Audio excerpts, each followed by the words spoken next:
Now that we three meet again, no thunder, lightning, absent rain. No wars that rage, no plague that spreads, no envied crown, no sleepless beds. The hurly-burly now is done. The battle has been lost and won.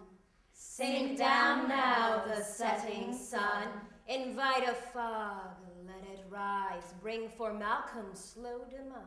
A lizard's eye, a drop of sage, lend this Malcolm baseless rage. A tiger's claw berries tart, seal this king a blackened heart. An eagle's spine, a cup of sand, spark new wars throughout the land. Fair is foul and foul is fair, hover in fog and filthy air. God save the king! Welcome, dear council, but why such haste? My liege, a band of men has formed about Fleance. They head for the sea. 'Tis a dangerous mob and will swell before it reaches the shore. Fleance then rebuffed our invitation? He said he would ne'er again grace the walls of Dunsinane. 'Tis a sharp rebuke, the prologue to some greater action. We must strike now before this worm becomes a snake. Macbeth, you are silent. Forgive, my lord. It is my language since the murder of the ones I love. Shall we strike at Fleance? No, my lord. Traitor! This sword shall take your hand as swift as it took Macbeth. Stay, Macduff. Sit and allow his speech. Fleance's gathering is but a few dozen souls. They pose no threat to your great throne. They head away from Dunsinane, not toward. In order to regroup on some other shore. You are a mighty king, my liege. You have no reason to fear an absconding boy. This boy is now a man, and thinks manly thoughts. Or shall Scotland see a king grown so uncertain of his throne that he'd unleashed an army against a pack of men? Shall Scotland watch a king, afraid to stop rebellion in his midst? What noise is that outside my window? The throng has come to celebrate your reign. 'Tis 10 years today since your ascent. Is it today? Then this day also marks the anniversary of Macbeth's fall. Oh, two-headed day. God has graced us with 10 quiet years. Scotland thrives. Norway dares not attack, and the reign of the Macbeths doth fade from memory. The land now lies content, except in its need for an heir, which I will soon provide. Stalk Fleance, but do not attack. He has committed no crime. Greater the danger that I become the likeness of Macbeth than that a boy man dream of breaching Dunsinane. My lord, the danger lies not in Fleance's present strength. It lies in the prophecy that he, not you, shall inherit Scotland's throne. Let us declare our days of prophecy concluded. Scotland has prospered without such dark omens, and the witch's words have proved false. But my liege... I have spoken. Go to. God save the king. What news from Ireland? How fares my dear brother? News which shames me to report, my lord. A massive army forms around Donalbain. For what purpose? I know not, and thus urge temperance. Yet a host of ships rests on their shore, and they all point towards Scotland. What? Traitor! Villain! Even so. We do not know their purpose, my lord. Ships set on a shore do not in themselves prove ill intent. What other intent could there be? If peaceful, he would have forewarned. Or perhaps he was gathered in haste. In haste to conquer Dunsinane, would you have Donalbain's army pounding at our gates and wonder at his intent? Enough! Are not my brother and I two halves of one same Duncan? I cannot imagine he aims for my throne. He is a noble soul. Kind, valiant, honest. Yet 'tis strange he never returned to Scotland. But 'tis not, my lord. For if your brother was devoid of princely ambition, surely he would have warned of his return, as one brother to another. If he lacked the lust for power, he would have warned of his intent. Indeed, he would have not massed such arms. The truest villain does not reveal himself until the moment meet for his desire, and for this the truest will wait a lifetime. Proceed to Ireland, noble Ross. Tell my brother to return to Scotland at once, alone, so that I may interrogate his intent. It's a fool's errand, my lord. He will return, but with men in tow. We must prepare a defense, not grant him time to launch. I have spoken. Go to. Macduff. You knew my brother well. What do you see in this? No foul purpose, except in Satan. He sees in your brother what he hides in himself. Oh, Donalbain. In these halls of flatterers, a brother's love is what I long for most, yet what as king I am least safe to have. If the witches had foretold that I'd be king, then would there still sit such unrest? Are not 10 years enough to kill the flame of speculation? Not even in myself. As king, I mock their prophecy. As man and witness, I cannot forget. I do fear Fleance, but that I do my men can never know. I do suspect Donalbain, Seaton, and Seaward have lately grown too bold, and Norway is not as still as I pretend. Oh, unstable anniversary. I am enthroned by right, but not by fate, and fate is yet the stronger of the two. Why then I'll challenge fate. What's done can be undone. What's proclaimed, proclaimed again. What better way to quell a prophecy than with another?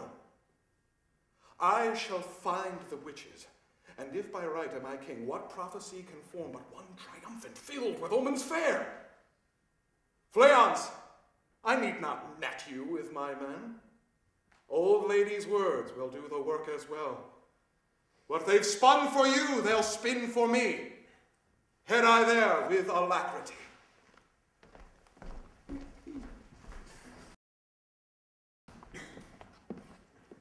This mist of hell confounds.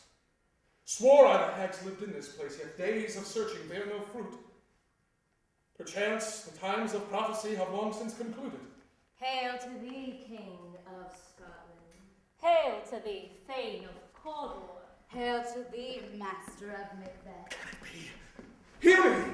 Sisters, I have come. You speak when you should listen. You listen, but hear not. You look, but see not. Do not declaim in riddles.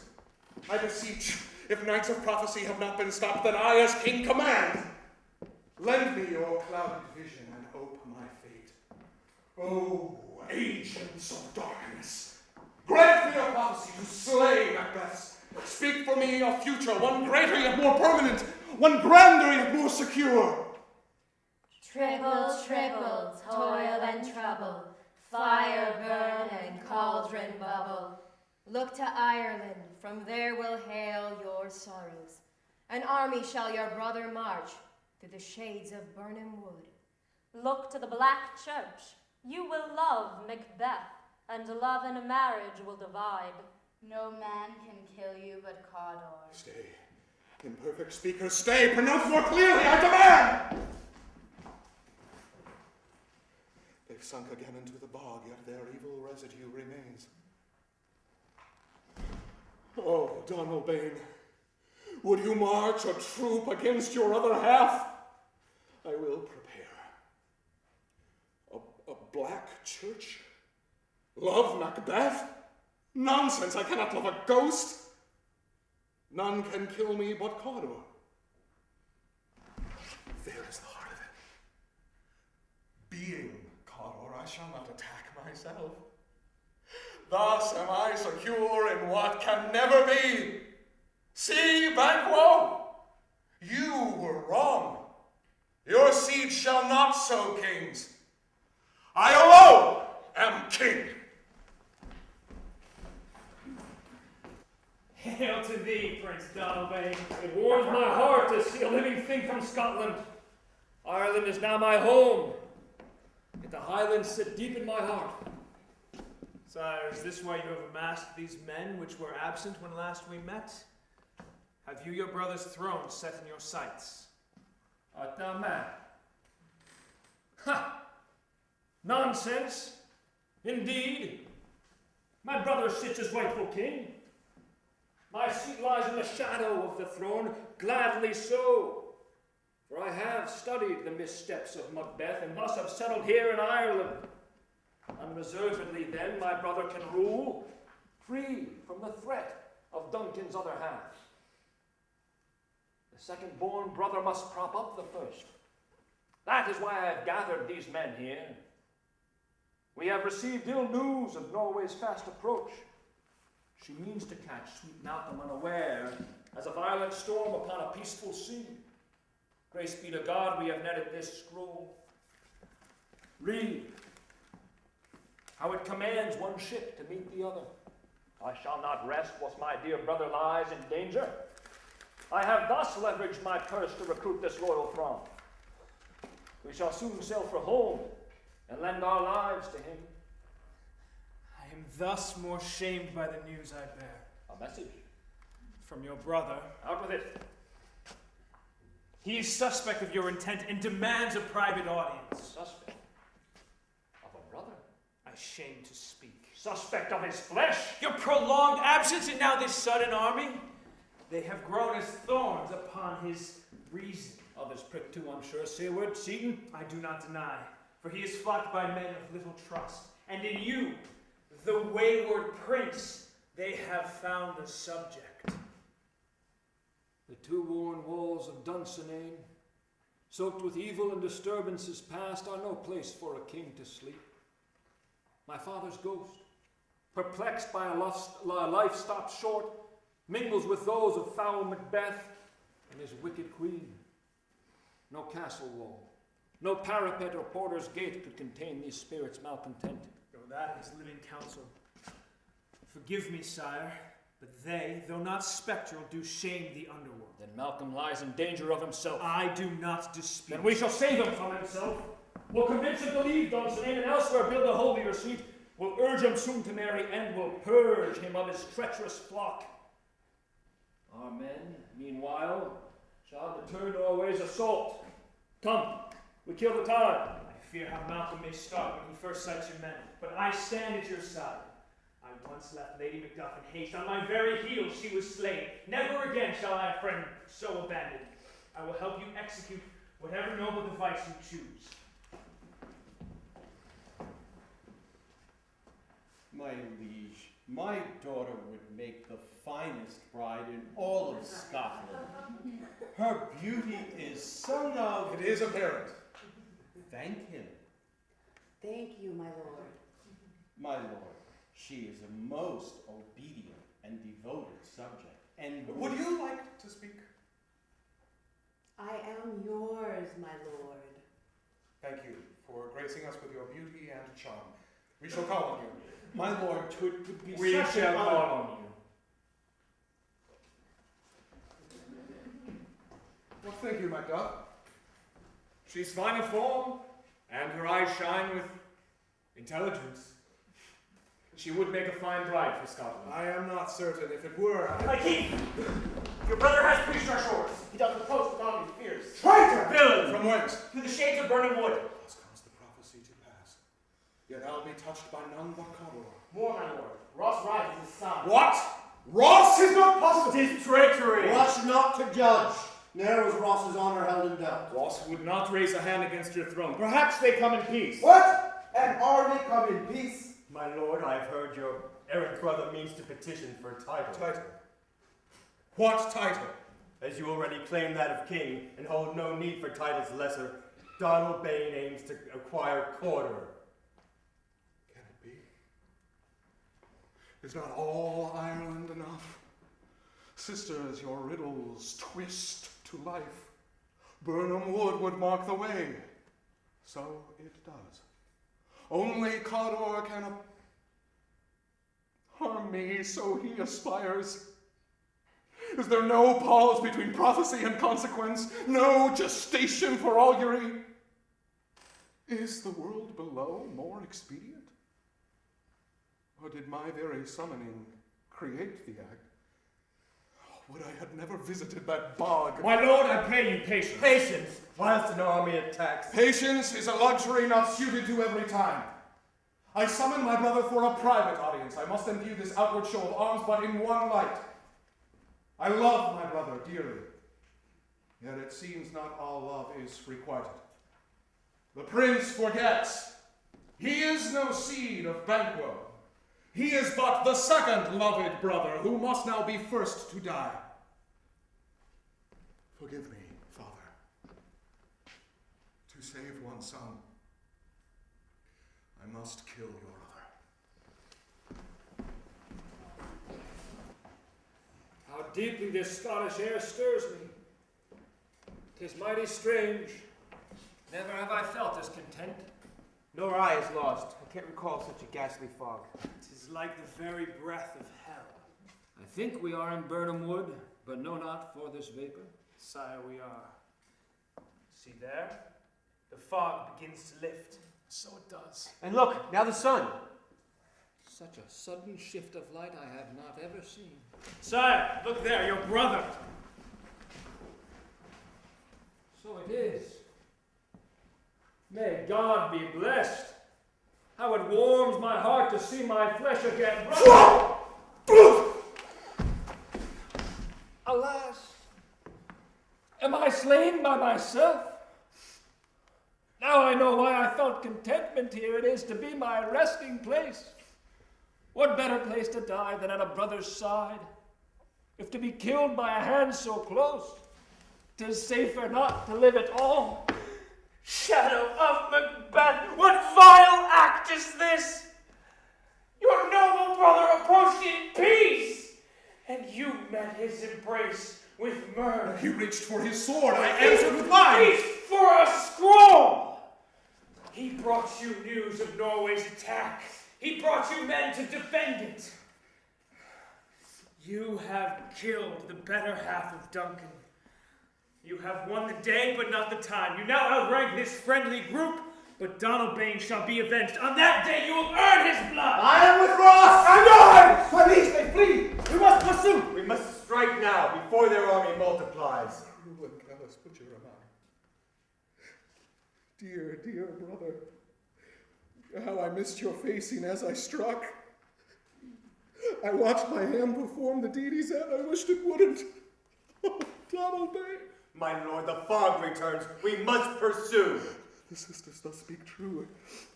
Donald Bane has vanquished Malcolm worse than 1,000 Norways. My lord! Peace! There will be no more death on this day. More days will follow, if none of any worth.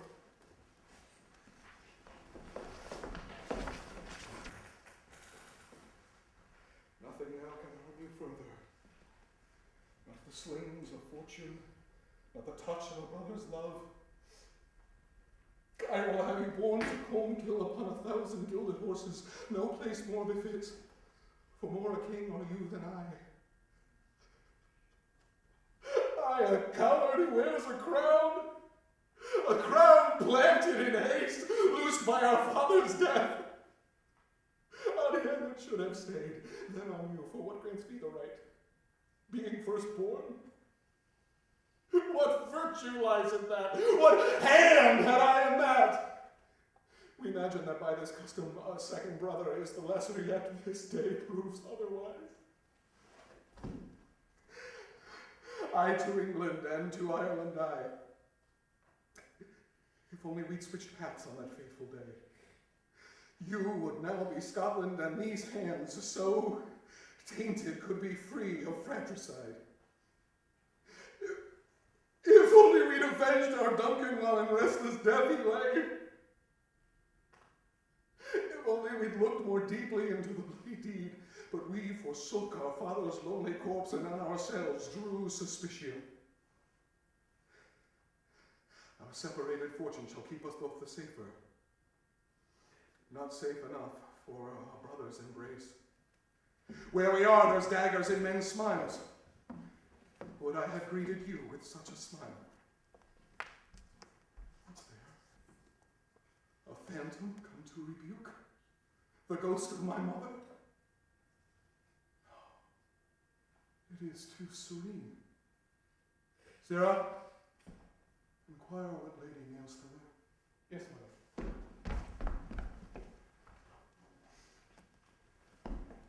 She would not give her name. Would not. 'Tis a name not to be given. Not to be given. What sort of mystery is this? Who dares not give what at birth was given so free? Inquire whom she mourns. Yes, sir. Uncanny sight.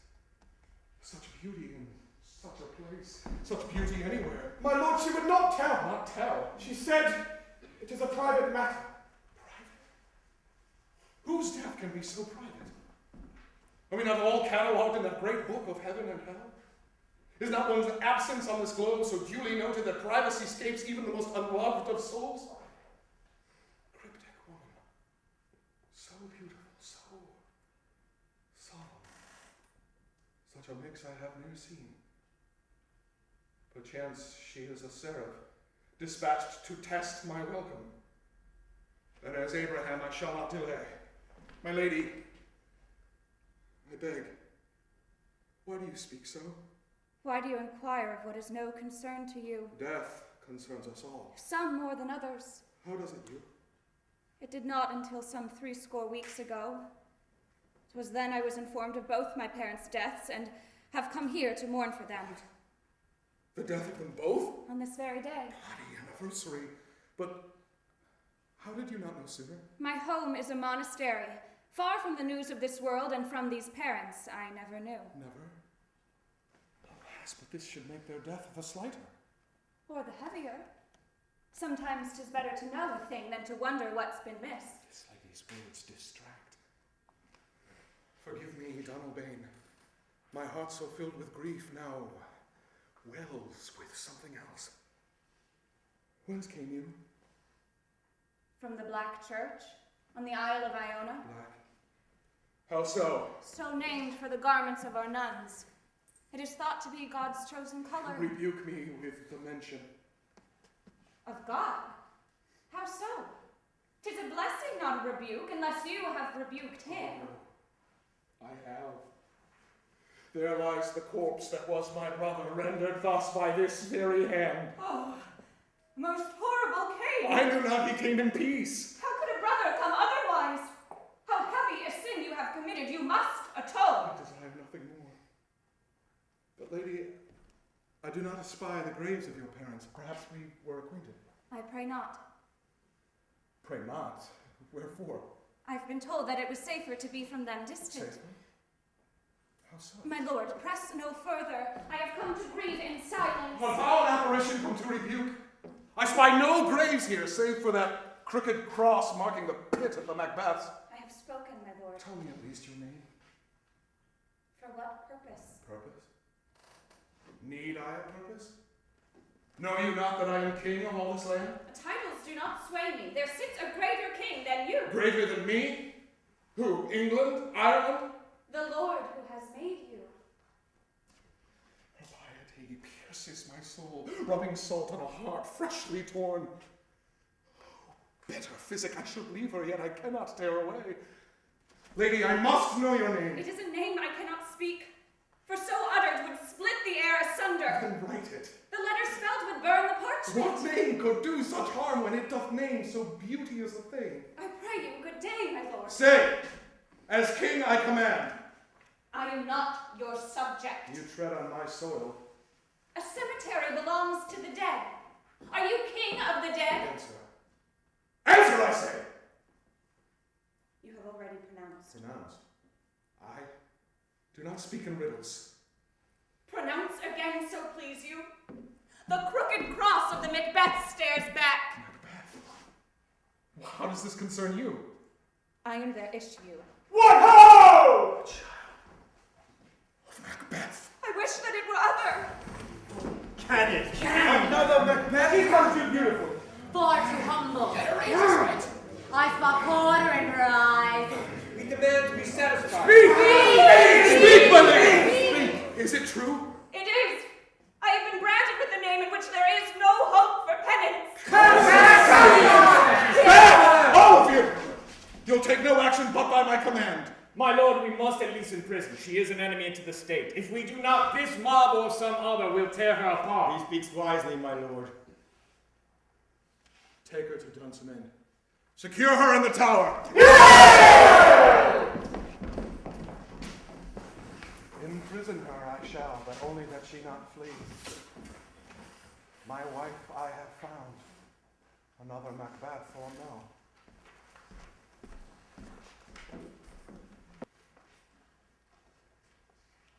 Can she sit so content in such a place?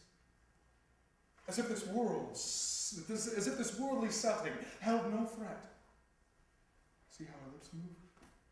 How she kneels so softly upon the unyielding stone, as if repenting for every soul and Dunsinane. Such prayers must go unanswered while I still inhabit.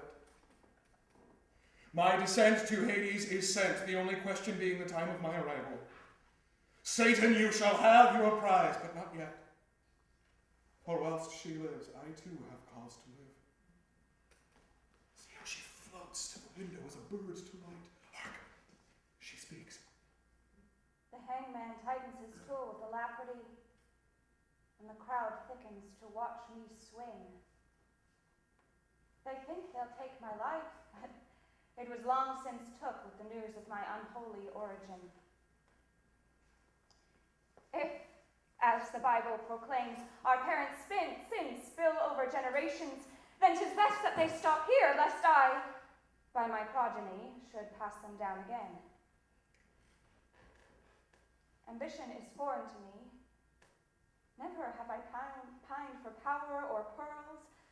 Our monastery did not afford the chance, its vaults stowed with naught but dreams and prayers. Yet perchance the propensity sits in my blood. If so, better I hang now and be punished for sins still uncommitted. My lady, your virtues are so true, they shame this Cain to lurk in your shadow. You siphoned the best of the Macbeths. Your nature proving their sins came not by blood, but by earthly lusts. I wonder if you've mistaken your birth. I dreamt that I would die in that very place. Dreamt I, too, of this cell. Such stone. A door of equal height. A window as this. Except in my illusion, window held no bars. And in that dream was I set free. A Joseph delivered to a Pharaoh. How imperfect an envision was this. Yet perfect enough. Whence came you? Stood you there all the while? I own the key. Eavesdropping does not become a king. Such speech does not become a Macbeth. It was a speech meant for mine ears alone. Then grace be to God that I was present. Have you not finished mourning at your dear brother's death? Your virtues compound my grief. Tomorrow you'll have more cause when I'm hanged for public display. I can stay your execution. If God desires it to be stayed, it will, by you or from some other agent. If he desires otherwise, then I am content. I knew your mother and father too well. I cannot imagine that you are their issue. 'Tis a name I would not claim otherwise. You never met them. I was delivered to the nuns newborn. But why? I've wondered at this myself, but have not found the cause. Perhaps I was a hindrance on their road to ambition, or perhaps they had no love of children. Then why mourn them? If not I, who? But why now? Their death was 10 years past. It is fresh for me. Death to Scotland's news until my nuns seemed fit to share it. But 'twas a perilous journey for a woman alone. Nuns' pilgrimage to far Jerusalem, 'twas but a trifle in comparison. If released, will you return to Iona? If God has me released, I cannot imagine a life elsewhere. Then allow me to imagine for you. My lady, I am in love. Have you no reply? Forgive, my lord, I know not what to say. Say it is requited. Requited? How? I've never loved a man, and what I know of you points to less than that. Taker of your brother's life, warder and would-be executioner of my own self. How should I love thee, exactly? What words would you have me speak? Riddles and affairs of love are not my currency. I've not been taught the false nothings and idle flatteries of love's language. I've not been reared in the ways to cloud desire, to twist metaphor and meaning. And if, my lord, you know already the words you long to hear, why not recite them to yourself? Hold out a polished glass and mock my voice. What need you of a living thing to ape what you can have with ease imagine? It is not requited. And if it were, I would have no extravagant way to frame my words, have no device to gild my syllables, except to say, I love you. Those words I long to hear. Not by my voice, but by yours, for love a single voice cannot create.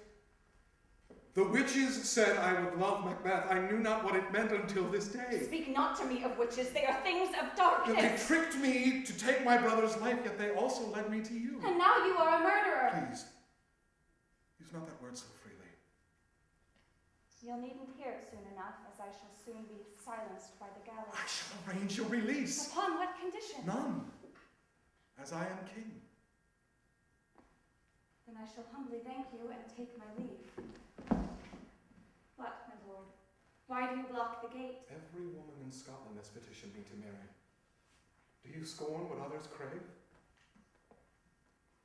I crave not but piety, which I'll not find in a murderer's arms. You know me only as this. Before today I was a wise and valiant king who dearly loved the brother he so rashly slayed. Oh, double bane!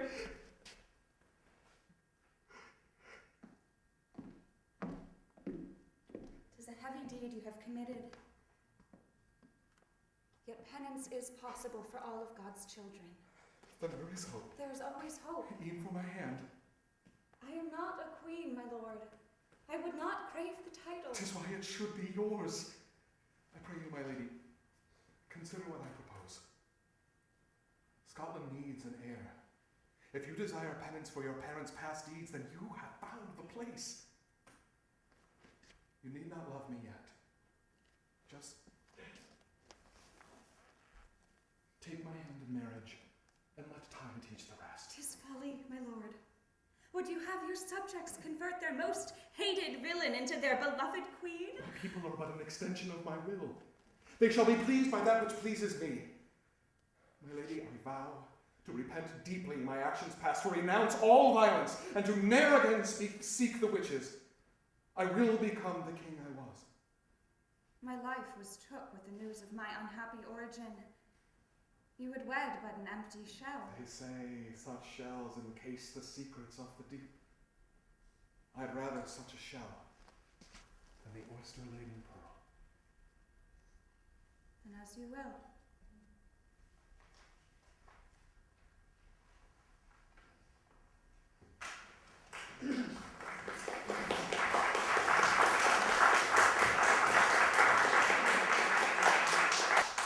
My lord, she must be hanged. Stand you by while to Macbeth and he is set free.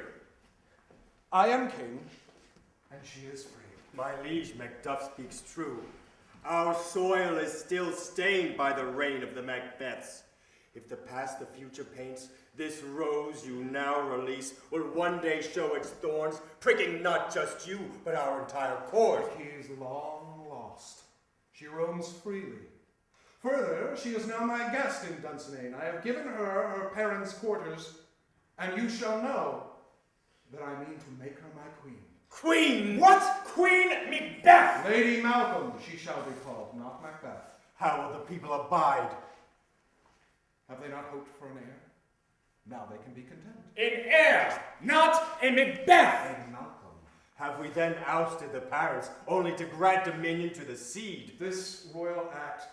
By this royal act, the growing multitude distressed over my brother's death will also be distracted, including myself. Donald Bane defied your decree and breached our swords with brandished arms. Soon as he stepped on Scottish soil, death became his. Speak again and you shall hang. My brother shall be enshrined as the hero he was. A statue is being erected as we speak. He died a hero. It shall be spoke no other. Do you think it wise, my lord, to let Macbeth gain control of half the throne? Kings control thrones, not queens. Then to let the bloodline of Macbeth be heir to Scotland's throne. Evil does not always come by blood. Yet evil of such proven depth cannot filter with ease. The prophecy for succession lies in the seat of Banquo, not Macbeth. I see no harm thereby. Therefore, occupy yourselves with the preparation. We marry tomorrow, St. Andrew's Day. Think you now the most opportune time for a wedding? Norway approaches. And we shall lose the chase with Lennox, Angus, and Ross. We must stop them before they reach the Irish shore. I have spoken. Go to.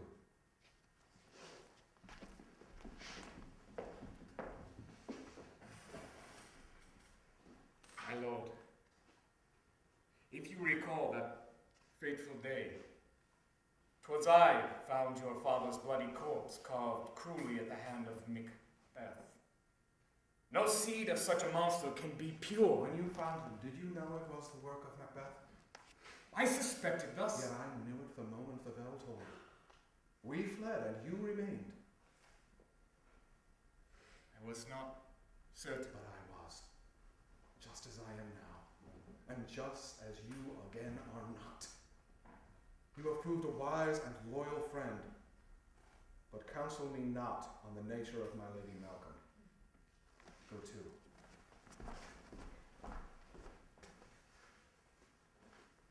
I cannot abide while he builds a ladder for a Macbeth's ascent. If too clouded by love to guard himself, then I must for him. I will confront the evil offspring and dissuade her from this place. If not, I'll bring a dagger and perform the task myself. Better I should hang than Scotland slowly strangle.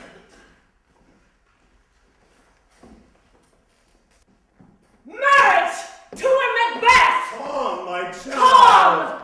Come! Come! Malcolm is mine! By your word, I am set to marry, not to be passed over for a harlot from Ionia, fake monk, stealing instant Dunstan aid to snatch away my ring. I will make way! Malcolm never consented to your I had consented! What need I from him? You pretend to have his ear. Fool. You have only influence enough to make a mockery of your own flesh. To see me, your own issue, thus to be. I did Oh, not I make am a... so powerless. You cannot sway a feeble king to glance at your own seed, to behold the best beauty in his land. I petitioned many times. He promised an audience, but not to wed. He was against marriage. Against!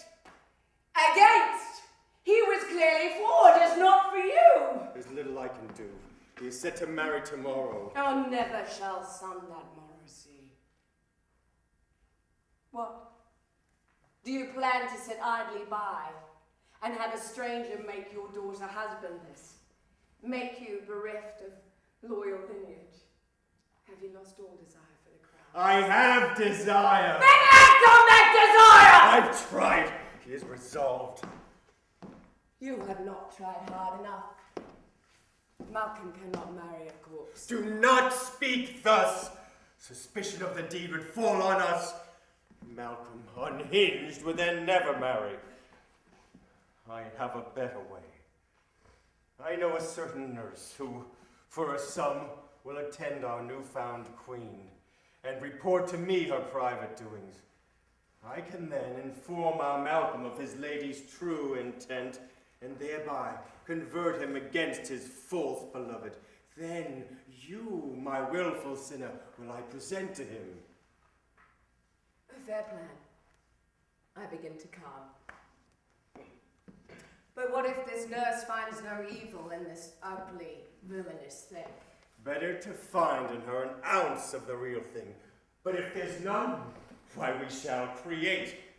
I know just the woman, the servant who suffered greatly by the hand of Macbeth. My daughter, if we should fail... We fail. How your weakness sickens me. Your sinner's father. Act in kind! Fail me again, and I shall tell Malcolm of all your machinations, and see you hang, even if my head rolls with yours. The Queen's throne lies within my grasp. I shall not rest until it's mine.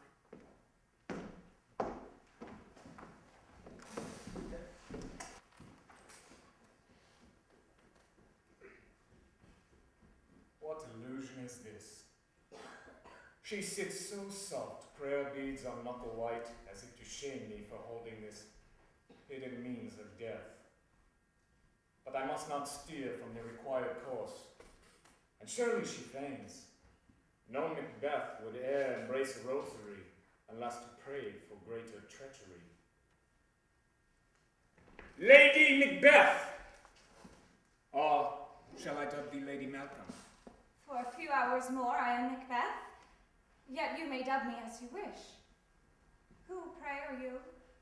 Why such silent entrance? I am Macduff, husband of the slain Lady Macduff, father of the boy Macduff, all my pretty ones, all butchered by your parents' hand. Alas, reports of their tyranny do not seem to cease. I will include your child and lady in my long list of abridged souls. I pray for your forgiveness. Is such piety practice? Is she more skilled in the art of deception than even her parents? I will out her yet. You needn't pray on your father's behalf. I've already sent him to Hades, dispatched him with this very sword. I am the man of no woman born. A Gabriel sent to an unrepentant Sodom. As my father's taker, I cannot offer you my thanks, but as courier of the one above, I will accept your decree. What? Does not even this taunt her to true color? 'Tis unnatural not to show the least sign of enmity. I falter in my resolve. Out with it then. Lady! To the point. As I have known your father and mother both too well, I know you better than you know yourself. If you truly be their issue, then we need only wait till the day you hatch and subvert us all. When your latent ambition will and must reach beyond these castle walls. To prevent, I demand you take your leave at once and tell our Malcolm you will not marry. For to protect him is my sworn duty, and by my honor, I shall not allow him to be vanquished by one so close. You perform your duty well. Would that I had such a trusted friend. Yet I cannot concede. I answer only to the Lord above, and I do now believe he has put me here to atone for my parents' sins. Have I slain your father only to kneel to his seat? Kneel not to me, but to God. I stopped kneeling the day he took from me all that was dear. My whole life stole in one fateful missive. All I have left is a hardened heart and guilt for my cowardice. Oh, terrible fortune. Most foul Macbeth, detestable thy name. A name I'll change in a few hours more, yet I do not think a simple service will wipe clean the signs of my sins of my lineage. If punishing myself would lessen your great loss, I would gladly undergo.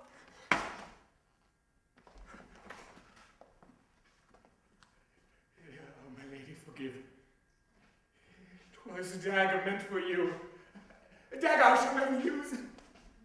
Now I see that thou art not the stamp of thine own parents, but a true seraph. Punish your would-be murderer if thou desirest now my hanging. I shall hasten to the gallows. I desire nothing but the lifting of thy guilt. Can it be? I'm shamed to the neck, thou art my true sworn queen. I vow to serve thee ever after. If I could not protect Lady Macduff, at least I can shield you. What a fortunate king Malcolm shall be. What a fortunate land, Scotland!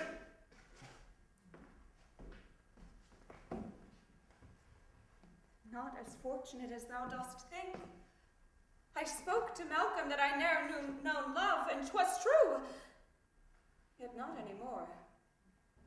Macbeth, thou hast educated. It is a wisdom I wish I lacked. Oh, faithless queen! Oh, Dunsinane! Can your walls so quickly corrupt?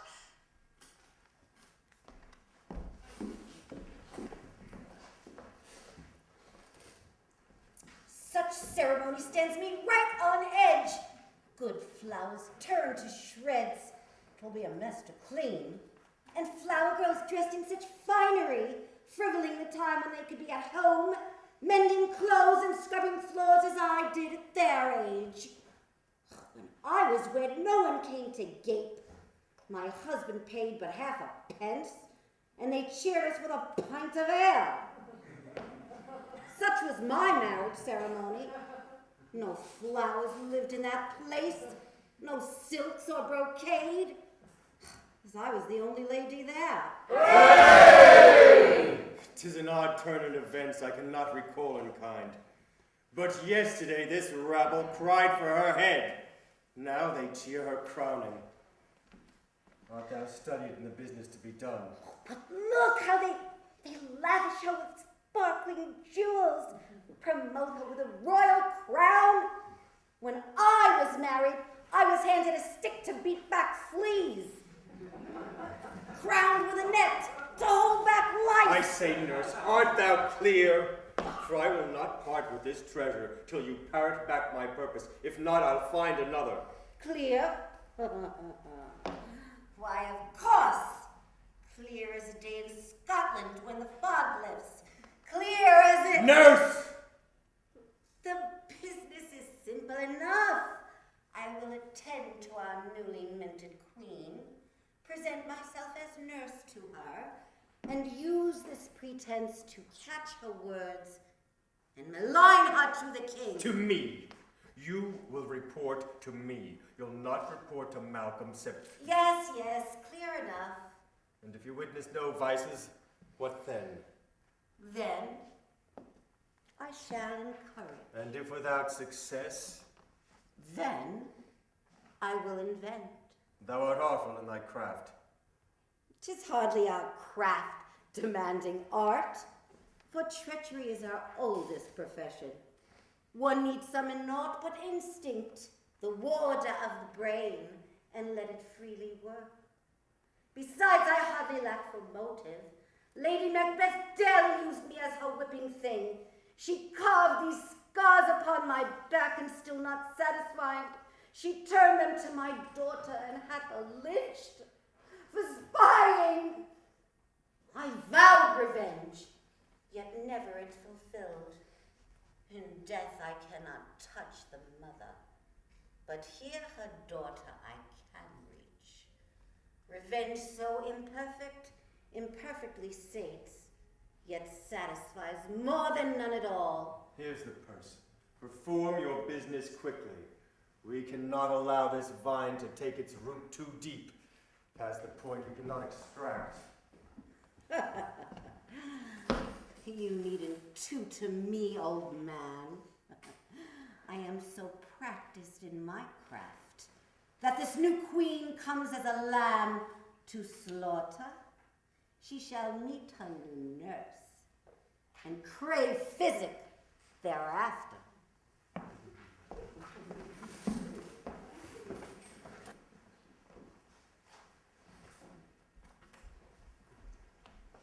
Your Majesty, I petitioned for my mother. Our estate was seized by your parents' hands, and we live now on but a portion of what we once were. I have tried to entreat the king and cannot gain audience. God bless you for seeing me on this auspicious day. Where's the plot? By Edinburgh, near the sea.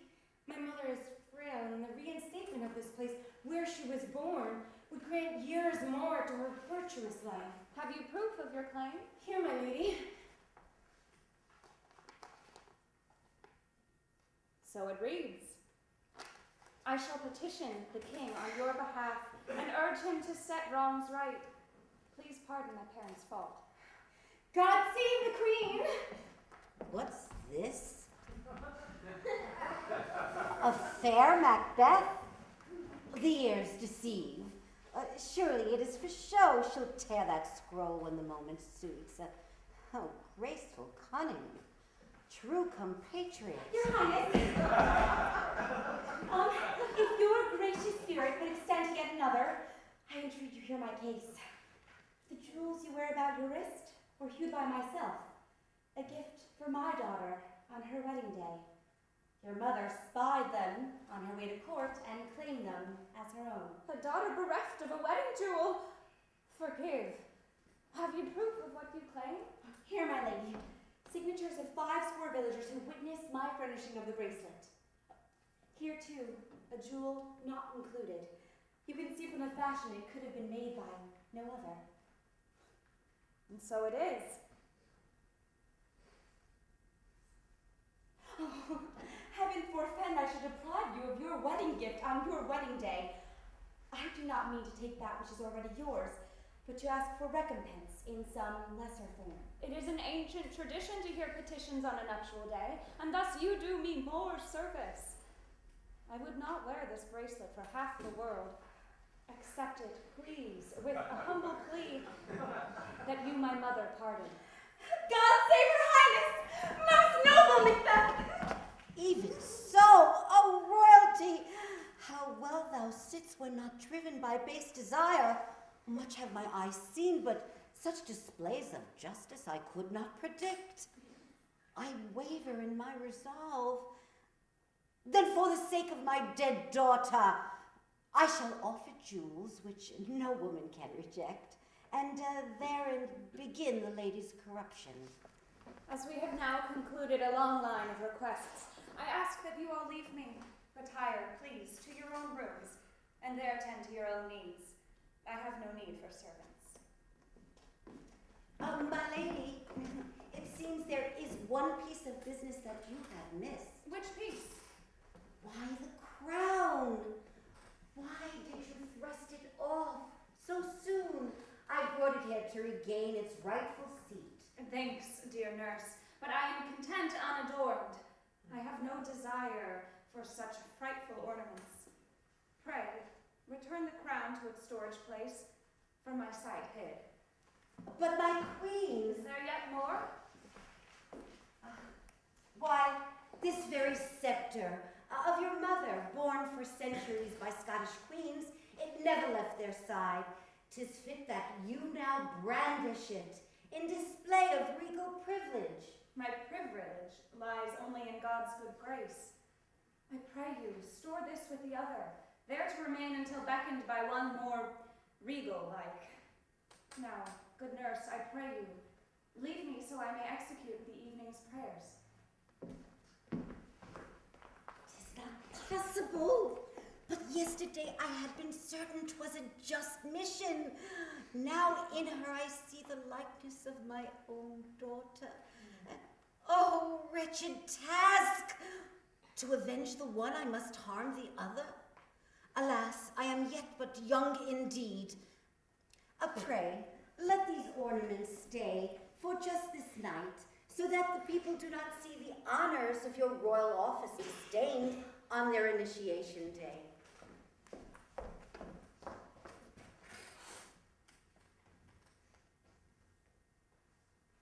Would I were uninitiated still.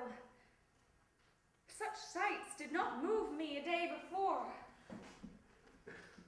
Oh, hideous crown!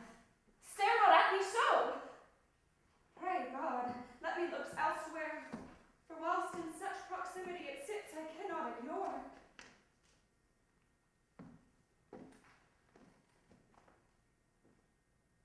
Thou dost feel like any other metal, yet thine elements run deep.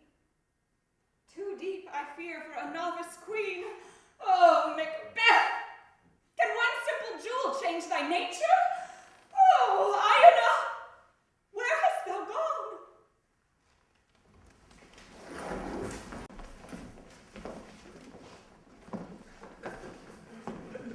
Friends, nobles, tonight we raise a glass unto the resurrection of Macbeth, a new Macbeth, more virtuous by far than that name would imply, a true queen for our land, and a lady I deem to call my wife.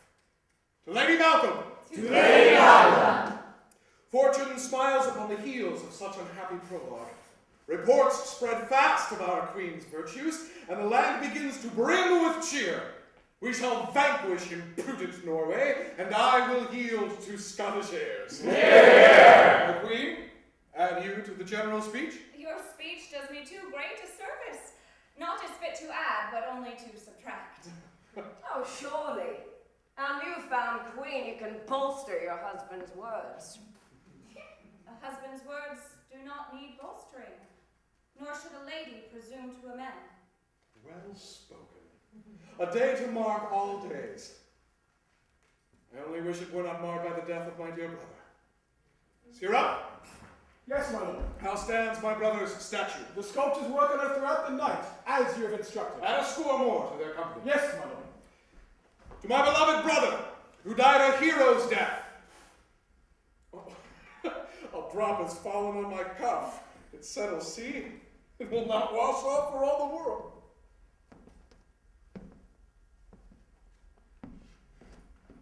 What is it, my lord? Your Highness, Why stare you so? It's not possible. why do you gape at but a vacant seat? Vacant? Vacant! If so, then half the world is uninhabited. Speak, brother. Rebuke me as it befits. What? Donalbain? Where? My lord, you invent. Speak, dear brother. Chastise me in your rage. Not even in this. Not a word for your former self. My lord, you are unwell. What? Duncan, too? His crown still crooked, blood pouring from his wounds. Forgive me, Father. I have erased your better half. What? Macbeth, too. And his lady. What a bloody feast is this? Ghouls aligned to hate one more ghoulish than they. Vacant. Oh, this table is too full. 'Tis yours. I'd rather sup in the midnight air. I pray your patience. My lord is exceedingly tired.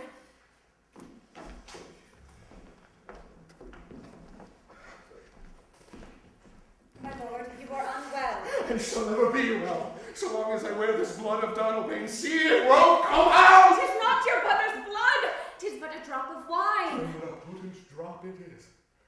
I will not set foot in that room again. Nor need you, ever. I begin to come. Oh, this night air does me rightful good. Already the scene begins to lift. You are well in health, but not in spirit.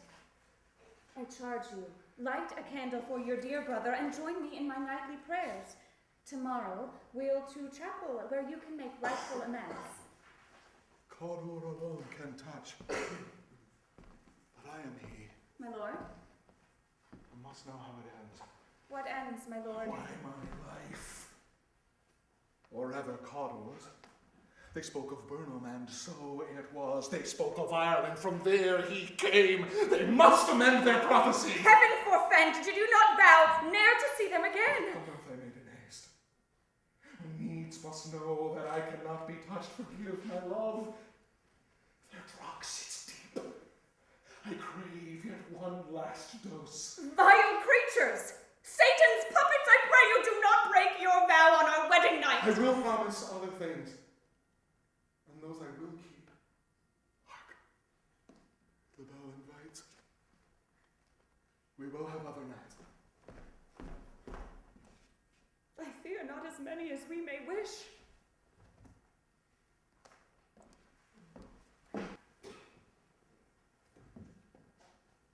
This place is too cold for hell. Cursed sisters! Where hide you? Here, Malcolm. A voice, as the breath of a demon crossed with the dogs. From whence came this? The fog my vision blinds. Descend, Malcolm. The trail leads down. What place is this? 'Tis darker than the depths of night. Hail, King of Scotland. Thane of Cawdor. Hail. Hail, Malcolm, who shall be touched but no man but Cawdor. Again do they speak thus? I feel settled already. No man, say you! Bid us summon our devils, and you shall know further. I bid you. What awful illusion is this? It squirms as a snake, yet wears the head of a man-child. Fleance will attack, but you shall find him first. Find him first? Then I'll stop him! What else have you, ladies? I bid summon. What's this? A haunted helmet with no face? Norway shall invade, but will not win. You shall be greater than she. yet lesser. Greater yet lesser. Strange indeed. Yet Norway shall not win, 'tis all that matters. Are you satisfied? Tell me of my lady. Will there be an heir? We bid you press not further. Summon! I charge you! Things some years are best turned round. I demand!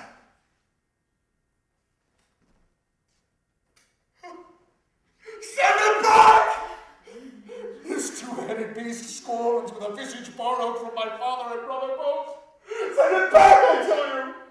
Your union shall not last, torn asunder it shall be, by man of no woman born. How dreadful such things exist! Whence summon you this creature? 'Tis not for your knowledge. Shall not last. Why, 'tis false. Man of no woman born, Macbeth only. But he would not. She would not. 'Tis foolery. Tell me more! You have overstayed your welcome, Scotland. By the pricking of our thumbs, something wicked this way comes. Stay. I charge you, stay! 'Tis as if Macbeth were resurrected. I fear he is unwell. Do you fear it? I fear something greater. Of what do you speak? Do you think such a sudden shift in nature hails unprovoked, that it hath no tutor? Pray who? Why, our new queen. 'Tis false. Her nurse informed me of a plot. Villain, you lie! Lady Malcolm is the very portrait of virtue. She will not be touched. The cause of Malcolm's malady lies in his sudden grief. 'Tis as I heard. I will not hear more of this, and speak not of it further. An offensive soul. Perhaps he and the queen each other know too well. Think you? Why else so heated o'er a stranger? I hadn't thought. Be sure, the queen doth stand behind Malcolm's descent. Morn till night she whispers in his ear, stirring him to greater ambition. What greater ambition for a king? By the safety of that kingship. By what means? The removal of all too close. What? Why else would Lady Macbeth orphan her child? I hadn't thought. To ensure the safety of the Macbeths.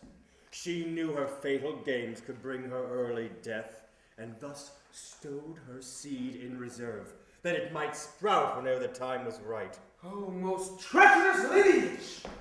And when this new Macbeth has fulfilled her plan, Malcolm will have us buried far beneath the ground. Then she'll poison Malcolm, as did her mother, gracious Duncan, and claim the throne alone. Ignoble scheme! Oh, true heir to Macbeth! Shall we wait for that dreadful day? Never. Still crave I vengeance for the death of my young Seward. Since her father lives no more, she can do the trick. Then listen close, and we will oust her yet.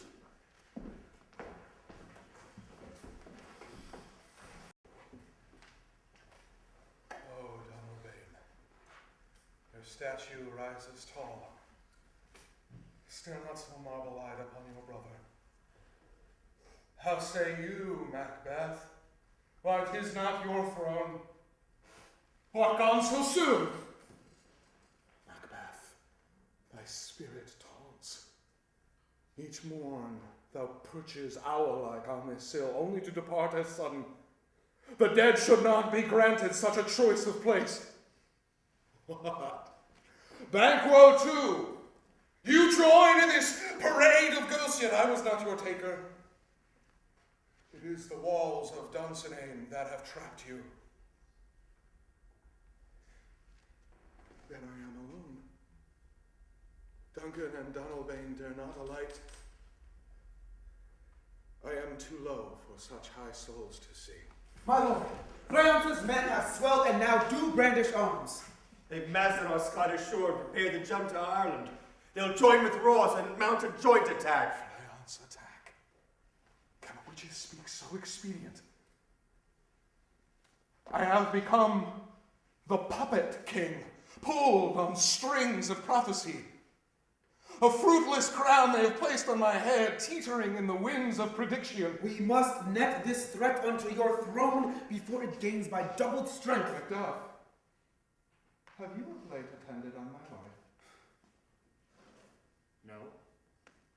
My lord, I've only met with her once before your wedding, that I might satisfy myself with her nature. Indeed. And were you satisfied? Quite. She is a model of virtue. My lord, we waste the time. We must stop Fleance. What think you of Fleance? As before. The boy is barely yet a man and poses no real threat unto your throne. I'd rather have such men about me than those too ripe with manhood. My lord. You seem keen to let young Fleance go. Keen only that you, supreme king, be sparing in your display of armed strength. We have let Fleance roam long enough. But I'll not send an army to net a boy. He can be taken by a few brave hands. I know just the men. The very 3 villains who took his father's life. Pray, my lord, send not such lowly creatures to perform a soldier's work. They missed Fleance already once, and the fate of the throne must not rest in their hands. The fate of the throne? What concern of yours is this? Why, 'tis your fate too, my lord. The seat of Banquo is only a threat if you believe the witches speak true. Do you, Macduff? So it seems. True in all matters. So it seems. Well then, you have spoken. Ho there! Summon those 3 men waiting outside my door. Now, leave me. He admits the witches speak true, and thus concedes his own betrayal. A treachery so close. My liege! You are the 3 that stopped the life of our dear Banquo. By King Macbeth's command. He spoke of you. Who, my lord? Why, Banquo? Speak you not. He is in heaven, my lord. Then heaven is not far from here. There is another who needs sending. It is his son. Worm of trickery! He escaped by a mere hair skin, my lord. The father fought well to distract us from the son. A quick little boy was he with a quicker horse. Because of you, this bane of prophecy has remained a thorn in Scotland's side. Now you can right your misstep and conclude the task you failed before. 'Twill be a privilege, my lord. He prepares to jump to Ireland. Move quick. Let Scotland down again, and you will hang, I swear. Go.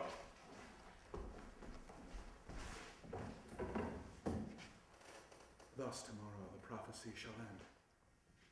If there lies no other seat of Banquo, and 'tis certain Fleance is the only one, then none other can claim my throne. Yet what of Macduff? Did not the sisters say he would divide? Macduff has been a loyal friend. But too many types of loyalty are able to commingle in a single person, allowing the friend who saves my life also to seduce my love and find no contradiction in the work, no breach of the word loyalty. Yes, Macduff, I see your plan.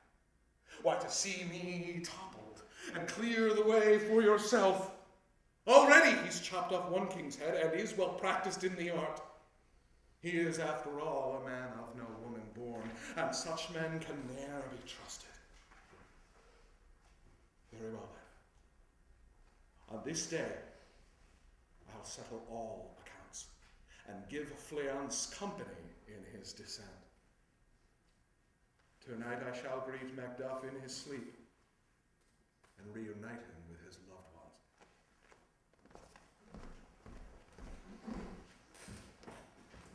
Would this day were as my love, for then 'twould never end. 'Twould keep its face turned to the sun so that it never set. My love would stop the sun entire, hold it in its place, so that a day would never again be marked by a division. Alas, night falls slow but thick, and we must make for the ship. I pray you, my lady, come with me. Ireland is a strange and foreign shore.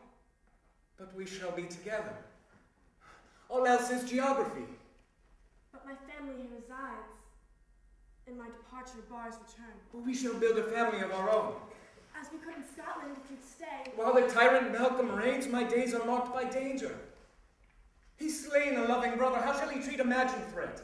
Then why not seize the throne and live in peace? The throne is the least peaceful place in Scotland. But 'tis rightfully yours. By prophecy, not by right. Prophecy has run the course of Scotland since Macbeth did claim it as his crowning tool.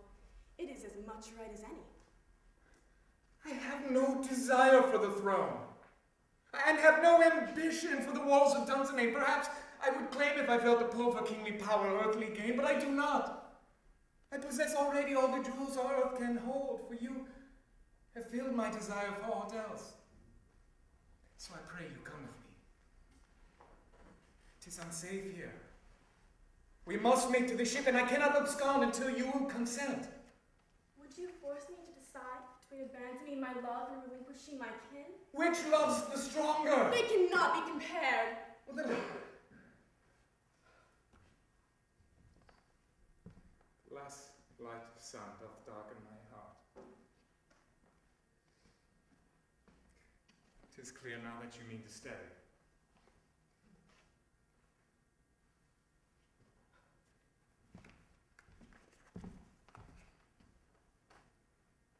I'll come. But I must first take leave of my kin. But better not to send. My mind's made up. We haven't time. My men wait for us. Go to them. Inform of my near arrival. I'll to my family bear the brunt of their tribute. I like it not. The night grows thick. I pray you, join me now and let us be down to Scotland. I will not flee like a thief in the night. I must look one last time upon their faces. And my hours will be heavy with waiting. This will keep them lighter.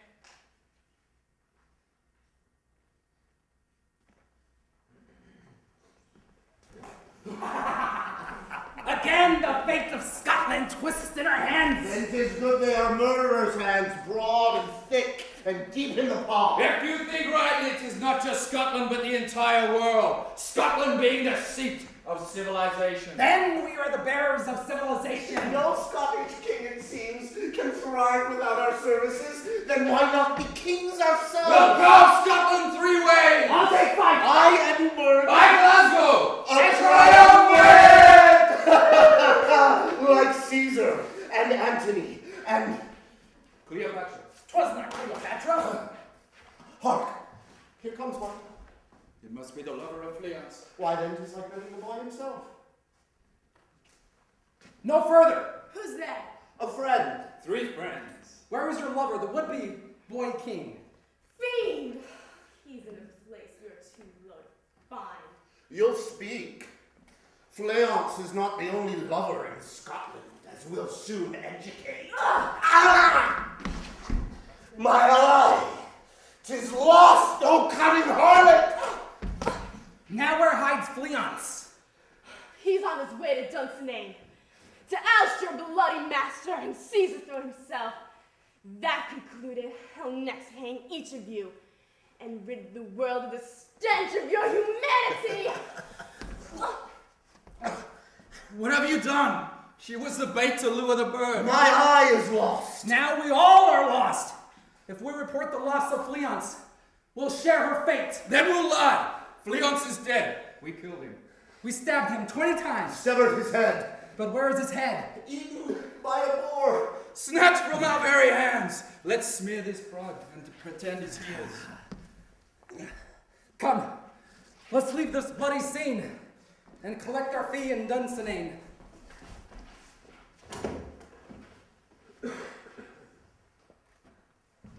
My lord, why rise at such unheavenly hour? 'Tis not yet light. The owl still cries. Pray, come back to bed. It is light enough for a dreadful deed. Deed? Of which deed do you speak? Of one no man was born to do, yet will be fit one of no woman born. What's in your hand? A dagger. For what purpose? To defend the crown. Defend? From what? It is not for your wholesome ears to know. I go alone to make our palace safe. But 'tis safe. The Lord above protects. mean you to commit murder? 'Tis a word too absolute. Drop this evil guide, I pray you, and return to our wedding bed. 'Tis our union I aim to protect. My lord, do not commit this heinous sin, 'tis a stain upon our souls. It's not true. I never touched you, Banquo. To whom do you speak? My lord, you are not well. I pray you. What is your mother? Come to accompany. My lord!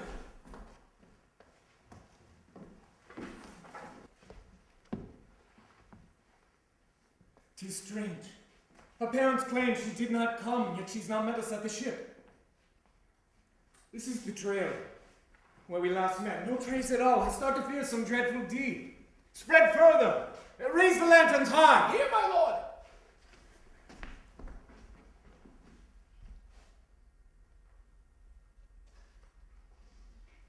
Oh, cruel and unjust heaven. Here's a sight to rend the soul. The very visage of an angel tumbled down to earth, but with no cloud to stop the fall. Oh, humanity. How cruel and careless thou art. 'Twere not for me thou wouldst be safe embraced too by the family thou lovest most.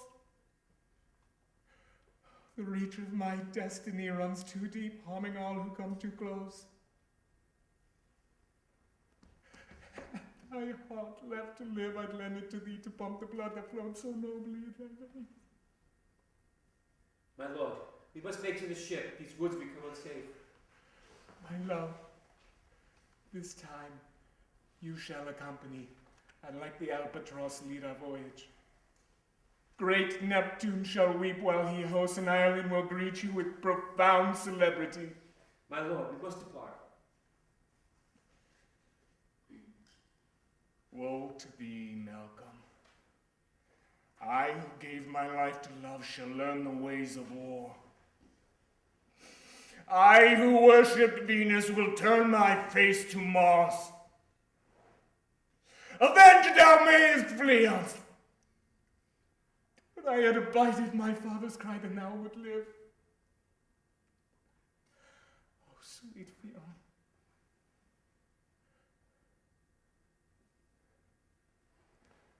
Now I shall obey.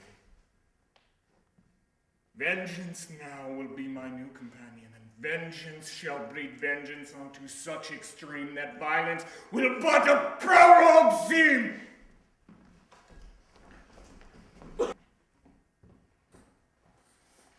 Duncan slept in that very bed where Macbeth did his deed. Am I then too a parasite? But yesterday I had never dreamed of murder. Now this arm that thrust Donalbain so deep does by its own crave more, as if all of Hades' minions I have unleashed. If I could but close the gates, I would. But I fear the lock's been picked and the weight of the world above cannot turn back the hinge. Macduff, if I think truly on the matter, never did me harm. Advised me well. Indeed, I never saw him with my wife. I have become infected with this curse called power. This insatiable trap that leads to nothing but wanting more, that turns our friends to foes, suitors to traitors, brothers to villains, even if imagined. Our fancies are real enough, and fancies beget plans, and plans beget action. Yet I had a motive. What was it? Man of no woman, tear thy union. I cannot recall. The early hour plagues my memory. The dagger shakes. The deed must now descend, or else forever must I forego. For the sake of our union, then. Awake, O adulterer!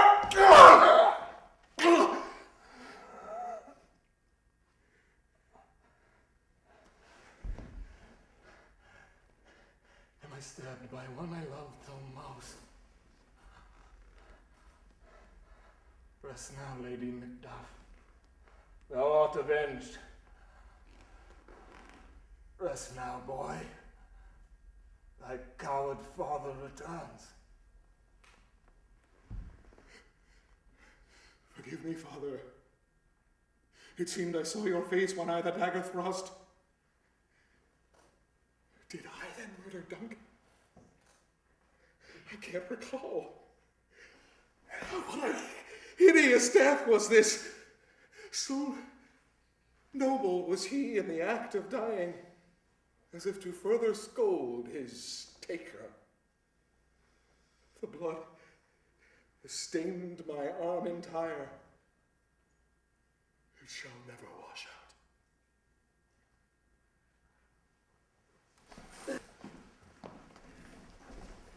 I tell you, she is not well. I heard her cry out murder.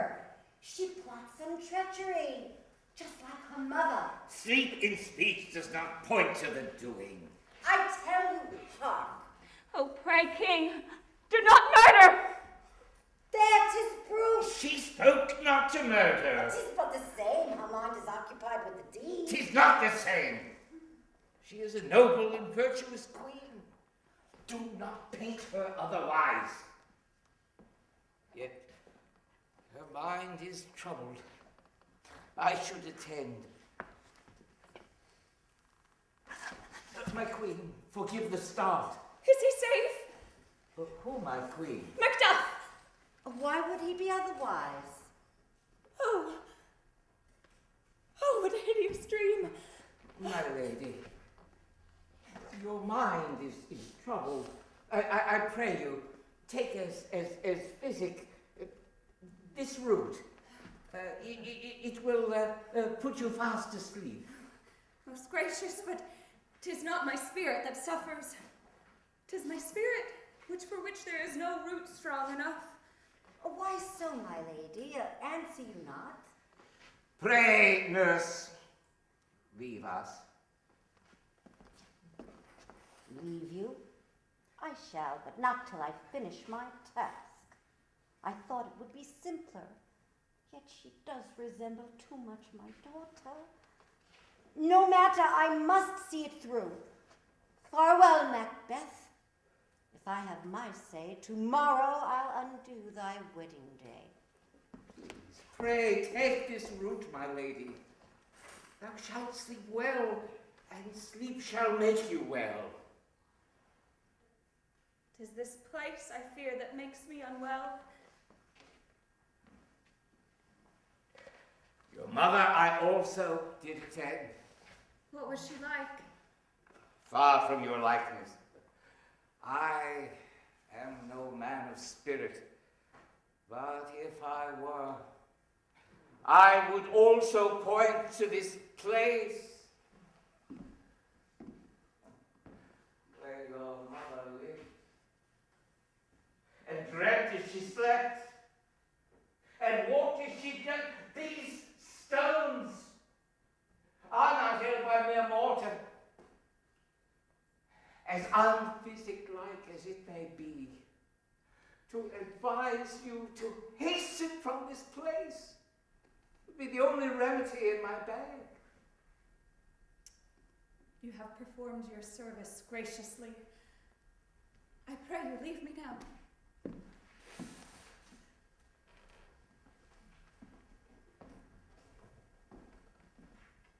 He advises too well, and echoes my own thoughts of late. Malcolm vowed a life free of blood and witchery. Within these short hours his vows are broken twice. What worth, then, 'tis a wedding vow? His murder of his brother in the heat of battle might be a sin forgiven, but to murder sweet Macduff! In this he has torn our union asunder. I shall not sleep beside a murderer.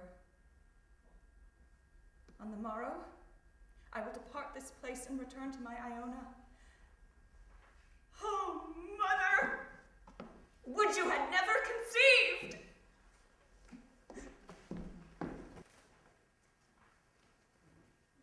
Some water in Some more, and so does this. Can murder wash away so quick? Can murderers keep walking thus, breathing free, unpunished by their act? Where has judgment gone? It must lurk in the afterlife. I think 'tis better then that I live longer here, yet there seems no end to the blood that I must spill to keep my kingdom safe and keep it safely mine. What say you, Banquo? Fleance lives, yet more blood to spill. My lord, to whom do you in council speak? Why, my guide to the world below. Yet I see none. Why dost thou return? We have done the deed. Fleance is dead. Which one performed the deed? 'Twas I. 'Twas all of us, my lord. By whose order? Why, yours, my lord. Where then is the blood? 'Tis here. But it is not on my sleeve. My lord? Your deed is done. Mine, I fear, is yet to come. He suffers from some malady. It will be a short time before he learns Fleance still lives. Let us quickly flee this place. So, Fleance is dead. Donalbain is dead. Macduff is dead, and Cawdor does not live except in me. Then there are none left to fear. Yet still I feel unsafe. Danger, where dost thou lurk? Murder! Murder! Macduff lives no more! My lord, Macduff has been slain! Where? Where he slept. 3 men, garments stained in blood, were spotted fleeing our castle. Suspicion falls on them. Where is Macduff? My lord, he's slain. But where is he now? Gone to heaven, I suppose. My king, we must pursue the murderers. Pursue. This castle is unsafe. To be safe, we must then be safe from ourselves. Pursue! Note you not who's absent here? Who? Why, the queen. How doth she sleep so sound, despite alarums of murder? I cannot fathom. Why, because she is the root. She? She has begun erasing all too close to her throne. If only she'd spared sweet Macduff, we shall be next. Star of villainy! We must inform Malcolm. In his present state. He will not hear, fear not. Tomorrow I'll convince the king. Till then, for now I'll join the chase. Oh, bloody night. Oh, opportunity! I shall seize thee in confusion yet. Sweet sinner, prepare thee Scotland soon to wed. O Seaton, prepare thee too to grandfather kings.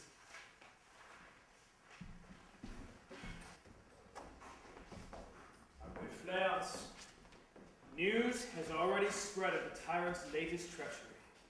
Accept our most profound remorse, which comes with the might of our good men to help exact revenge. Revenge. Too light a word.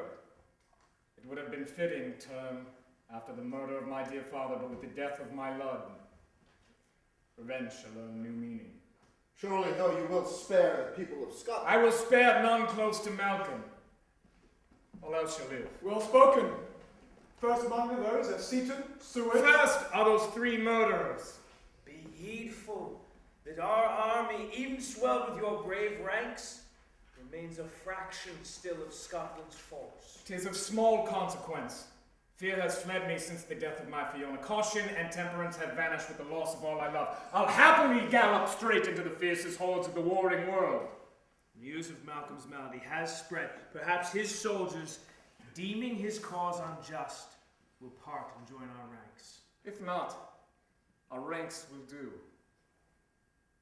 Better to die defying a tyrant than to live in fear of one. Look! The heavens light a celestial streak. A sign! It marks the fall of a king. And the rise of a new one. To the ships!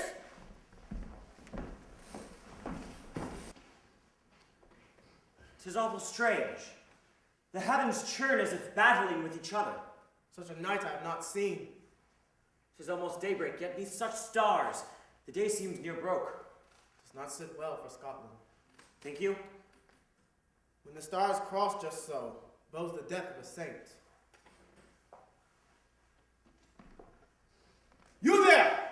to! Do not come closer! Look, he floats. Why, 'tis King Macbeth! He tries to speak but cannot. Oh, hideous knight! Never have these ramparts needed more protecting. Never have we been so less equipped. The hunt advances for our Lord Macduff's 3 murderers. They should be caught by midday. Is that the day which breaks outside my window? Why streaks the light bloody red? But 'tis sunrise, my lord. It does not bode well. Fleance is dead, and yet I am not safe. You seem safe enough. Another seed of Banquo must I far in the land. Closer, I fear. What say you? Nothing, my lord. I forspoke myself. Speak again. Now, Sirrah! My lord, I should not want to be the cause of some misfortune. A greater shall descend if presently you do not speak. So be it. But pray you, do not then direct your wrath upon the one conveying. A certain nurse has of late approached me, and has confided misgivings about her lady. She has discovered intentions on your throne. A lady? My throne? Who? Pray, who? Speak! Your queen. Lies! Treason! You shall hang! Guards! Guards! My lord, I vow 'tis true. She was heard plotting. Guards! And aims to avenge our parents. Guards, ho! And claims that she is the rightful quarter. Connell? My king, we crave your bidding. God, what say you? My queen? My liege. Go to. She was heard claiming her father's title. She imagines she is quarter, and by this right can seize your throne and rule Scotland alone. Can it be? One so close. I speak true, my king. I have the nurse who will avouch. She waits outside the door. Fetch her. My liege.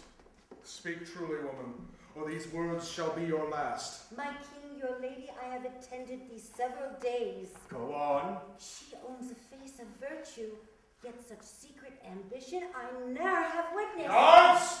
Upon her entrance, she demanded I fetch the scepter. Scepter? For what purpose? So said she, to test the weight of it. Before I'd barely pressed it to her palm, she demanded that I bring her the crown. She aimed to wear it even to bed, but had it so that you would not suspect. And when your royal chamber sat vacant, she had me lead her thither. My chamber? Wherefore? To sit in your very throne. Startled at the sight, I inquired of a motive. In order, she answered that she might feel her future. On this very throne! My liege! Go to. She states further that she by birth is rightful Cawdor, that you, usurper, are but the lowly son of a slain Duncan, are but a vain pretender to the crown. Pretender? I? As she has it in her sights to avenge both her parents' death. Her plan is to finish you this very night, whilst you lie and sleep. And she's procured poisoned root, which sits even now beside your bed. Enough! Be gone. Both of you.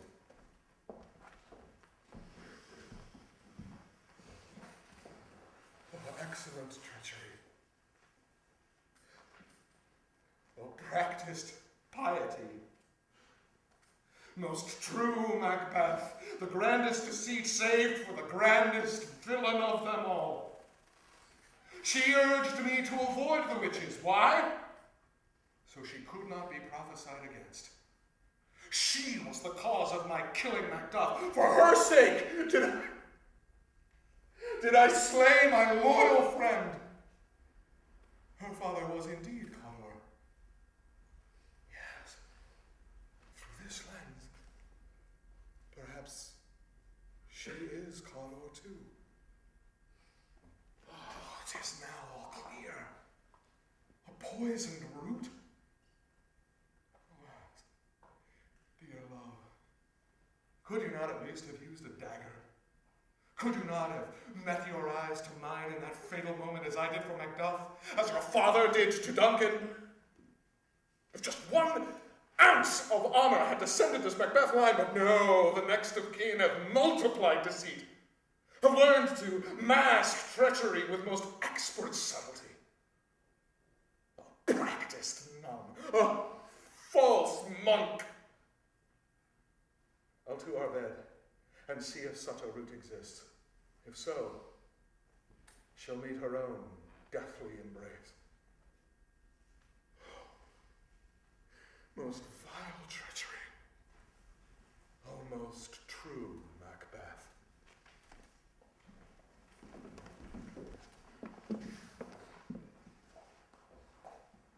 There is not light enough for the deed, though I do not think light enough exists to point the way.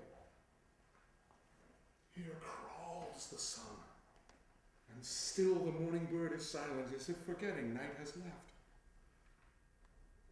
Perchance the nurse speaks false. My lady's face doth shine with divinity. I can scarce conceive it hides ambition. Still, I've heard it said aspirers sleep soundest of all. Perhaps 'tis but another tool in her arsenal of deceit, and yet I see no root. Perchance.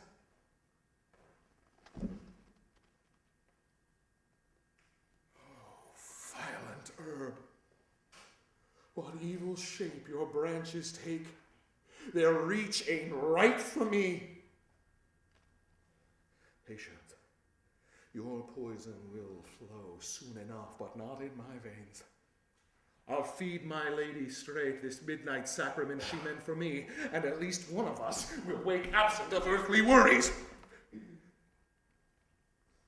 Yet I cannot. Her mouth so sweetly sleeps, I dare not feed. Then I shall use this dagger, raise it high and plunge it quickly, thus not to think upon the deed until 'tis done. Yet I cannot. The metal shakes, and for all the world would not reach her heart. Then these hands must do. These hands, so stained, must one last time perform. Yet I cannot. The skin is too soft. These hands could only stroke her face. What then? Allow my would-be murderer to inhabit my bed? If I let her live, I murder myself. Yet I've not the will to be her taker. Guards! Take her away. Whence, my lord? To the gallows. My lord. Do not delay. My king! Help me!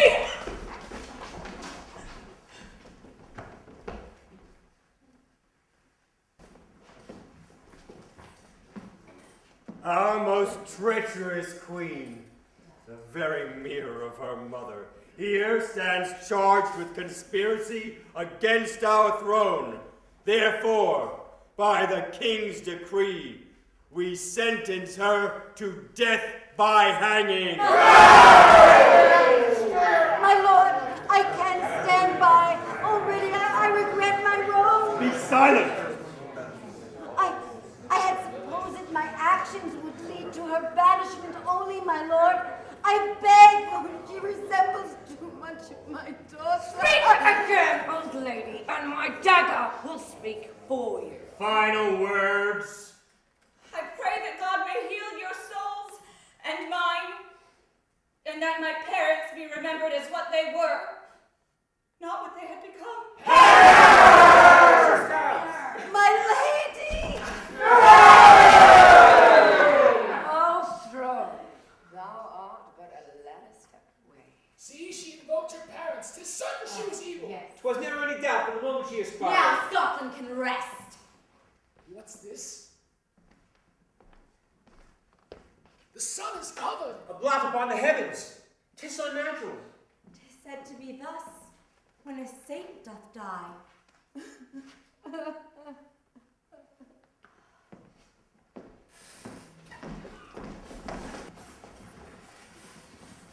fog rolls out to greet us, whilst our ship has barely touched shore. A good sign. The fog is to advantage when so greatly outmanned. Scotland comes to its own defense, helping to oust its tyrant. Look! In the fog. What apparition's this? Takes the form of your dead father. Banquo it is. Come to greet his wayward son, to help conclude what he could not. Who's there behind him? 'Tis an illusion. I spot 8 kings. The last holds a glass. Sisters did prophesy.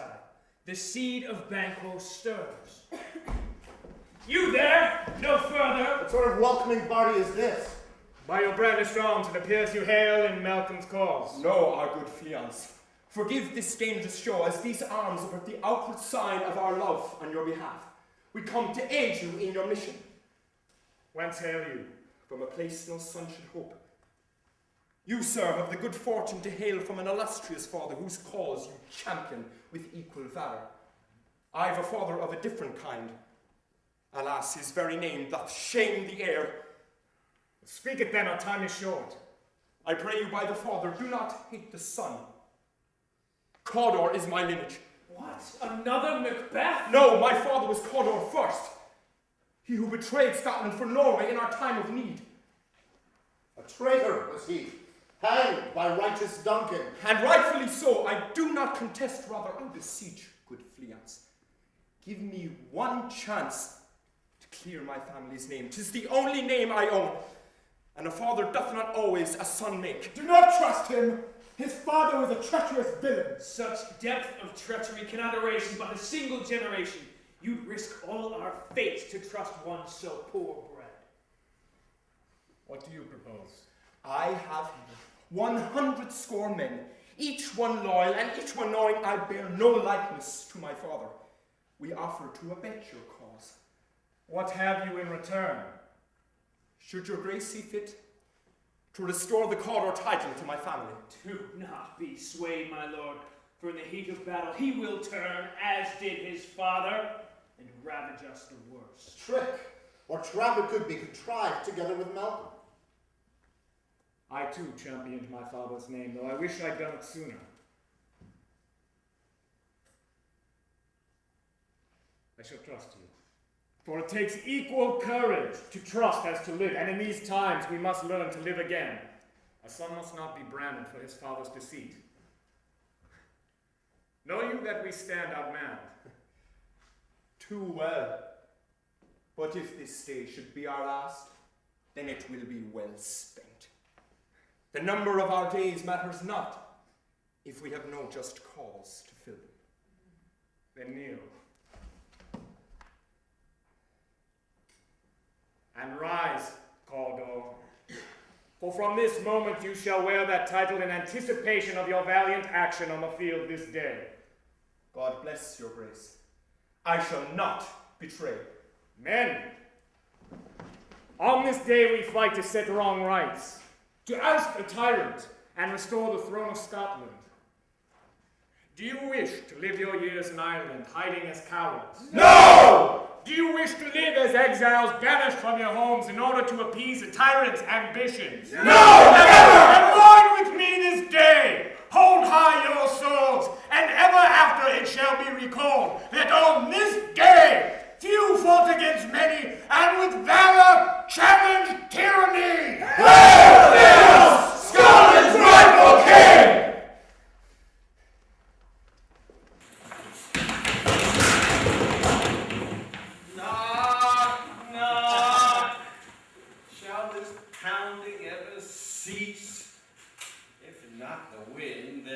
Some lonely soul thinking he'll find grace behind these walls. Oh, knock. Patience is a virtue lost by all but me. It takes proper time to open a door. 'Tis an art missed by those ignorant of the craft. Knock. By my slow tread, I make you knock some more and anticipate the opening. 'Tis what a good porter does, for It is the anticipation that brings the visitor most joy. An army comes through the shades of burning wood. I must to the king. Without me, this door would not have opened, and thus this messenger would not have passed. News would not spread. Armies would not prepare. Ah, the life of a porter. I am the keeper of all there is. An army approaches? I've seen many an army pass by this gate. One will be the victor, the other the vanquished. One day, the victor too will be vanquished. But I shall always remain, for the victor will always need a door, and the door will always need a porter.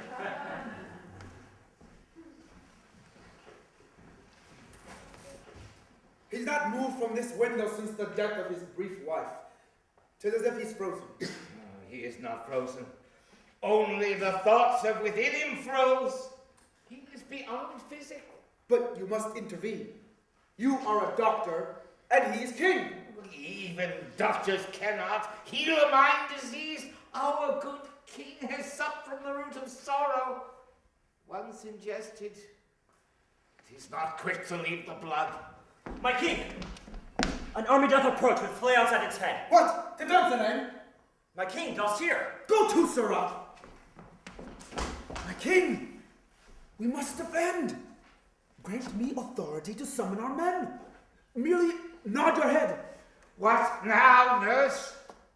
I swear it was not me. It was the brutal lady. Shall maladies never cease? She walks as she sleeps and speaks as she walks. 'Tis the sign of a mind disturbed. Give me Lady Malcolm, a saint more righteous. I had not seen. Being so? 'Twas Satan and his daughter. You were but the stepping stone. I spoke false. Oh, forgive. Fault? The king rouses. Oh, unlikely physic. One malady heals another. Speak again, nurse. Forgive. Malcolm has been sore deceived. Forgive. Prepare my army. My liege, I've joy to see you roused. I do not. Better I had sunk into the depths. Oh, black nurse, evil Satan! They dragged my queen into the gallows whilst I, their donkey, was by them led. Nothing is but what is not. And now? If half a man, I'd take my own life. I am Cawdor after all, so who more fit? Yet even this I lack resolve. What's to Fleance? Let his men do what I cannot. And I, anywhere but here. Farewell, Dunsinane, your walls I pray to never see again. My king, may I present my daughter? Present her to my lady Malcolm.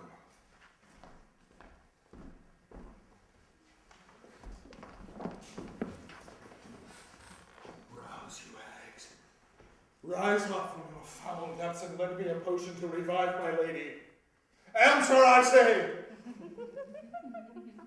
What wretched noise is this? As if the earth turns in two. They mock, my lord, and I too shall mock. Cawdor shall not Cawdor take. I'll see myself slain by some other, any other, but by myself, and thereby prove their prophecy false. Donalbain, be patient. Your brother comes to visit.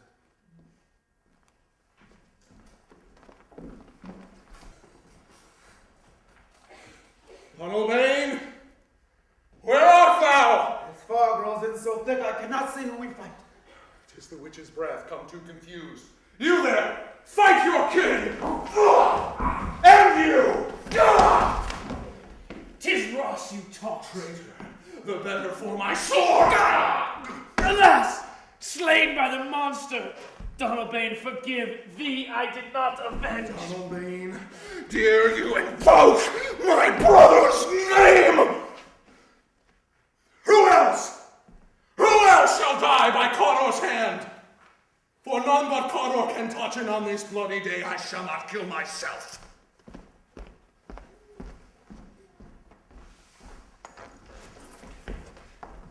You there! Turn and fight. I shall not fight a boy. A man who is your king. Word of prophecy. Your coward who fled his father's death. Coward who fled his young son's death. Villain.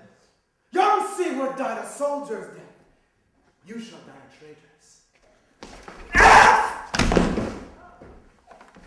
Slain by one so young. Aged out of deception. You there!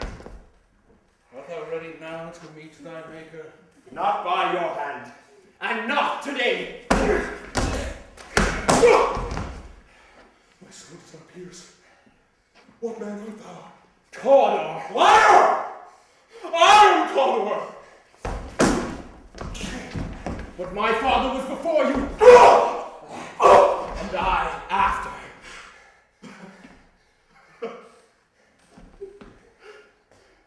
At least in this, the sisters speak true. My lady, forgive your husband. Thus the tyrant falls. But our day's work is yet undone. Here stands before us three of the most heinous creatures ever to stain our Scottish soil. These three who murdered first my father, then Macduff's beloved wife and son, and who took from me my fair Fiona. Murderers, what say you? Nothing. 'Tis fitting. Then let it come down.